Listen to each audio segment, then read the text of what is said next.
Hi friends, ఈరోజు content వచ్చేసి AP December new schemes గురించి చెప్పబోతున్నాను. స్కీమ్స్ ఏమిటంటే పెన్షన్ గురించి, కొత్త రేషన్ కార్డుల గురించి, ఆడబిడ్డ నిధి పథకం గురించి, ఏపీ ఉచిత బస్సు ప్రయాణం గురించి, అన్నదాత పథకం గురించి, తల్లికి వందనం పథకం గురించి, హౌస్ హోల్డ్ సర్వే అంటే అసలు ఏమిటి, అసలు పోస్ట్ ఆఫీస్లో అకౌంట్ ఎందుకు చేయించుకోవాలి, ఈ డిసెంబర్ నెలలో ఏ ఏ స్కీమ్స్ ప్రారంభించబోతున్నారో దీనికి సంబంధించిన పూర్తి ఇన్ఫర్మేషన్ ఈ వీడియోలో తెలుసుకోండి. ముందుగా ఈ వీడియో స్కిప్ చేయకుండా చివరి వరకు చూడండి. ఈ ఇన్ఫర్మేషన్ నచ్చినట్టయితే నా ఛానల్ సబ్స్క్రైబ్ చేసుకోండి. ఈ వీడియో మీకు యూజ్ఫుల్ అనిపిస్తే మీ ఫ్రెండ్స్ అండ్ ఫ్యామిలీకి షేర్ చేయండి. ముందుగా హౌస్ హోల్డ్ సర్వే అంటే ఏందో తెలుసుకుందాం. ఏదైనా కొత్త ప్రభుత్వం ఏర్పడినప్పుడు సంక్షేమ పథకాలు ఆర్ సర్వీసెస్ ప్రజలకు చేరవేయాలని రాష్ట్ర ప్రభుత్వం దగ్గర సంబంధించిన డేటా ఉండాలి. దానికోసం ఈ డేటాని సేకరిస్తారు.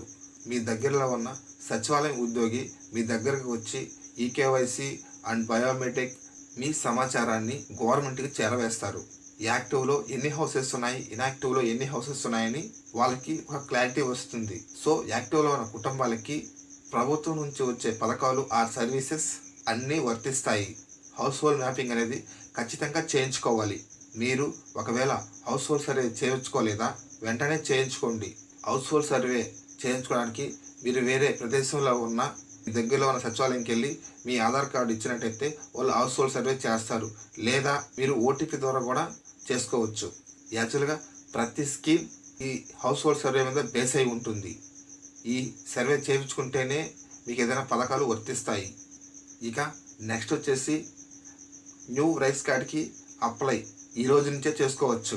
పెన్షన్, విద్యార్థులకు ఫీజు రియంబర్స్మెంట్, దీపం 2 లబ్ధిదారులకు, కేంద్ర రాష్ట్ర ప్రభుత్వ పథకాలు పొందుతున్న అందరికీ రైస్ కార్డు ఉంటేనే ప్రభుత్వ పథకాలు అందుతాయి. అర్హులైన ప్రతి ఒక్కరికి మేము రైస్ కార్డు అందజేస్తామని ఈ కూటమి ప్రభుత్వం చెప్పడం జరిగింది. ఈ రోజు నుంచి అంటే డిసెంబర్ 2 నుంచి డిసెంబర్ 28 లోపు మనం రైస్ కార్డు అప్లై చేసుకోవచ్చు. దానికి కావాల్సిన డాక్యుమెంట్స్ వచ్చేసి ఎవరైతే రైస్ కార్డ్ అప్లై చేసుకుంటున్నారో వాళ్ళ ఫ్యామిలీ ఆధార్ కార్డులు అండ్ అప్లికేషన్ ఫామ్, వాళ్ళకి పవర్ బిల్ ఎంత వస్తుంది, వాళ్ళకి ఏమైనా వెహికల్స్ ఉన్నాయా, ఇవన్నీ అర్హులైతే ఖచ్చితంగా మీకు రైస్ కార్డు వస్తుంది. ఇక కొత్తగా పెళ్ళైన వాళ్ళకి డిలేటు, డెత్, స్లిట్ ఇవన్నీ ఆప్షన్లు ఇవ్వడం జరిగింది. ఇక పాత రైస్ కార్డ్ వాళ్ళకి రీడిజైన్ కార్డులు మనకి అందజేస్తారు. మీ దగ్గరలో ఉన్న సచివాలయంకి వెళ్ళి మీ రైస్ కార్డ్ అప్లై చేసుకోవచ్చు. ఇక నెక్స్ట్ పాయింట్ వచ్చేసి పెన్షన్ గురించి చెప్పుకుందాం. ఏపీ వ్యాప్తంగా పెన్షన్ కోసం ఎదురు చూసే వాళ్లకు మంచి శుభవార్త అని చెప్పుకోవచ్చు. పెన్షన్కి సంబంధించి అఫీషియల్గా ఈ నెలలోనే పెన్షన్ అప్లై చేసుకోవచ్చని చెప్పడం జరిగింది. దీనికి కావాల్సిన డాక్యుమెంట్స్ వచ్చేసి మీ Aadhaar card, present certificate, caste and income, family Aadhaar card, and government employee ఉన్నారా, అప్లికేషన్ ఫామ్ ఇవి తీసుకొని దగ్గరలో ఉన్న సచివాలయంకి వెళ్ళండి. చిన్న నోట్, ఒకవేళ పెన్షన్ కానీ 1వ తేదీ తీసుకోకపోతే నెక్స్ట్ మంత్ తీసుకునే అవకాశం ఉంది. లేదా ఆ నెక్స్ట్ నెలలో కూడా తీసుకోలేదంటే పెన్షన్ తీసివేయడం జరుగుతుంది. ఆ లబ్ధిదారులు మళ్ళీ తిరిగి డాక్యుమెంట్స్ ప్రాపర్గా చూపిస్తే మళ్ళీ పెన్షన్ పొందే అవకాశం ఉంటుంది. ఇక నెక్స్ట్ వచ్చేసి ఏపీ మహిళలకు సంబంధించిన ఈ డిసెంబర్ నెలలో ప్రతి ఆడపిల్లకు 1500 రూపాయలు జమ చేస్తామని చెప్పారు ఆడబిడ్డ నిధి పథకం ద్వారా. గతంలో చేయూత, కాపు నేస్తం, ఈబీసీ నేస్తం అలా స్కీమ్స్ ఉండేవి కదా. అలా కాకుండా ఇప్పుడు ఆడబిడ్డ పథకం ద్వారా నెలకి 1500 రూపాయలు వేస్తామని చెప్పారు. అన్ని వర్గాల మహిళలకు 18 సంవత్సరాల నుండి 60 సంవత్సరాల మధ్య కలిగిన వారికి 18,000 జమ చేయనున్నారు. డిసెంబర్ 15 తర్వాత అప్లికేషన్ స్టార్ట్ అయ్యే అవకాశం ఉంది. సంక్రాంతి పండగ లోపలే ఈ పథకం డబ్బులు వారి ఖాతాలో జమ చేయడం జరుగుతుంది. ఇక నెక్స్ట్ వచ్చేసి ఏపీ ఉచిత బస్సు ప్రయాణం. సో ఈ పథకం వచ్చేసి ఎప్పుడు ప్రారంభిస్తారు, సంక్రాంతి పండగ లోపు ప్రారంభించవచ్చు. డిసెంబర్ 15 తర్వాత ఈ పథకం అమలు చేసే అవకాశం ఉంది అని చెబుతున్నారు. అర్హులు వచ్చేసి ఏపీ మహిళలు మాత్రమే దీనికి అర్హులు. ఇక నెక్స్ట్ వచ్చేసి తల్లికి వందనం పథకం.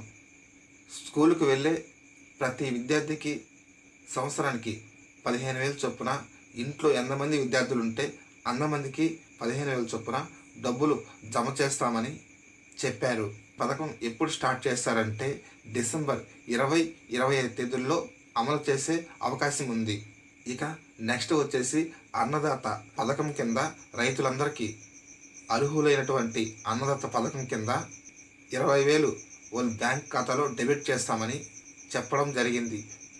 పిఎం కిసాన్ ఎవరైతే రైతులకు విడతల వారీగా డబ్బులు జమ చేయడం జరుగుతుంది. మొదటి విడత వచ్చేసి డిసెంబర్ ఆర్ జనవరిలో ఈ పథకం స్టార్ట్ అవ్వచ్చు. అప్లికేషన్, వారి విధి విధానాలు, అర్హతలు డిసెంబర్ 20వ తేదీన ఈ పథకం వచ్చే అవకాశం ఉంది. ఇక పోస్ట్ ఆఫీస్ అకౌంట్ ఎవరు చేయించుకోవాలి, ఎవరు చేయించుకోవద్దు, ఎవరు అర్హులు, ఎవరు అనర్హులు, దాని గురించి మనం చెప్పుకుందాం. కేంద్ర ప్రభుత్వం ఒక ఆదేశం ఇచ్చింది ప్రజలకు ఏదైనా సాయం చేయాలని. కానీ ఇంక మీదట మధ్యవర్తిగా దానిని డిపిటి సిస్టమ్ అంటారు, డైరెక్ట్ బెనిఫిషరీ ట్రాన్స్ఫర్. మిగతా రాష్ట్రాల వరకు ఏమో కానీ మన ఏపీ మాత్రం గత 5 సంవత్సరాల నుంచి పథకాలు పొందుతున్నారు కాబట్టి వాళ్ళకి డిపిటి సిస్టమ్ గురించి మంచి అవగాహన ఉంది. వాళ్ళు అక్కడ బటన్ నొక్కుతారు, మీ బ్యాంక్ అకౌంట్లో ఎక్కడ మనీ పడతాయి. మీరు ఎక్కడ కూడా మాన్యువల్గా డబ్బులు వేయండి మా బ్యాంక్ ఖాతాలో అని ఆస్కారం లేదు.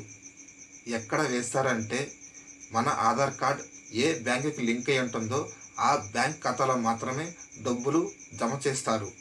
ఎన్పిసిఐ అంటే నేషనల్ కార్పొరేషన్ ఆఫ్ ఇండియా ఎవరు ఓపెన్ చేసుకోవాలంటే ఎవరికైతే అసలు బ్యాంకు అకౌంటే ఉండదో వాళ్ళు చేయించుకోవచ్చు. లేదా ఒకే సింగిల్ అకౌంట్ ఉండి వాళ్ళు ఆ బ్యాంకులో డబ్బులు వేసినా కట్ అవుతుంటే ఎన్పిసి లింక్ కాకుండా అప్పుడు మాత్రమే పోస్ట్ ఆఫీస్లో అకౌంట్ చేయించుకోవచ్చు. సచివాలయానికి ఒక లిస్టు వచ్చింది. ఎవరికైతే బ్యాంక్ అకౌంట్స్ ఉండవో, ఎన్పిసిఐ లింక్ ఉండదో వాళ్ళకి మాత్రమే చేయించమని ప్రభుత్వం ఆదేశాలు ఇచ్చింది. సో వాళ్ళు మాత్రమే చేయించుకోవాలి. సో ఈ వీడియో షార్ట్ అండ్ స్వీట్గా చెప్పడం జరిగింది.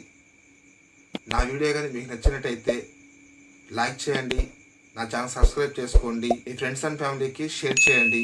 ఇలాంటి జెన్యూన్ టెక్ కంటెంట్ కోసం థ్యాంక్ యూ ఆల్. జై హింద్.